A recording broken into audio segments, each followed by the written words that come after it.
Big boss 4ನೇ season ಮೊದಲ ಸಂಚಿಕೆ ಎಮ್ಮೆ ಕೂಗುವ ಶಬ್ದದಿಂದ ಆರಂಭವಾಗುತ್ತದೆ. ಎಲ್ಲರೂ ಏಳುತ್ತಾರೆ. ಮನೆಯಿಂದ ಹೊರಗೆ ಬಂದು ನೋಡಿದಾಗ ಒಂದು ಎಮ್ಮೆ ಇರುತ್ತದೆ. ಎಲ್ಲರಿಗೂ ಸೇರಿ ಹಾಲು ಹಿಂಡುವಂತೆ ಬಿಗ್ ಬಾಸ್ ಆದೇಶಿಸುತ್ತಾರೆ.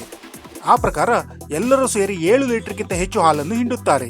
ನಂತರ ಪ್ರಥಮ್ ಒಬ್ಬರೇ ಕ್ಯಾಮೆರಾ ಮುಂದೆ ನಿಂತು ಬೇರೆಯವರ ನಡವಳಿಕೆ ಬಗ್ಗೆ ಹೇಳಿಕೊಳ್ಳುತ್ತಾ ನಿಲ್ಲುತ್ತಾರೆ.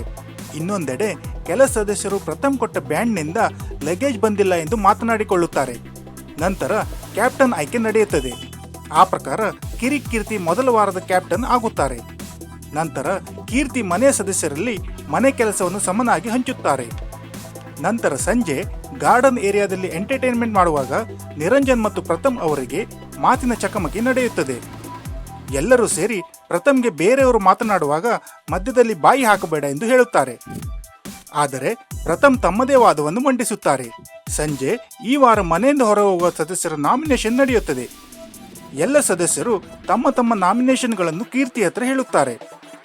ಆ ಪ್ರಕಾರ ನಾಮಿನೇಟ್ ಆಗುವವರು ಪ್ರಥಮ್, ವಾಣಿಶ್ರೀ, ಸಂಜನಾ, ಗಣೇಶ್ ಮತ್ತು ಭುವನ್ ಆಗುತ್ತಾರೆ. ಮತ್ತು ಬಿಗ್ ಬಾಸ್ ಕೀರ್ತಿಗೆ ವಿಶೇಷ ಅಧಿಕಾರ ಕೊಟ್ಟು ಒಬ್ಬರನ್ನು ಸೇವ್ ಮಾಡಬಹುದು ಎಂದು ಹೇಳುತ್ತಾರೆ. ಅದಕ್ಕೆ ಕೀರ್ತಿಯವರು ಗಣೇಶ್ ಅವರನ್ನು ಸೇವ್ ಮಾಡುತ್ತಾರೆ. ರಾತ್ರಿ ಮಲಗುವಾಗ ಪ್ರಥಮ್ ಇರುವುದೇ ಹೀಗ ಎಂದು ಭುವನ್ ಮತ್ತು ನಿರಂಜನ್ ಮಾತನಾಡಿಕೊಳ್ಳುತ್ತಾರೆ. ಅಲ್ಲಿಗೆ ಬಿಗ್ ಬಾಸ್ ಮೊದಲನೇ ದಿನ ಮುಕ್ತಾಯವಾಗುತ್ತದೆ.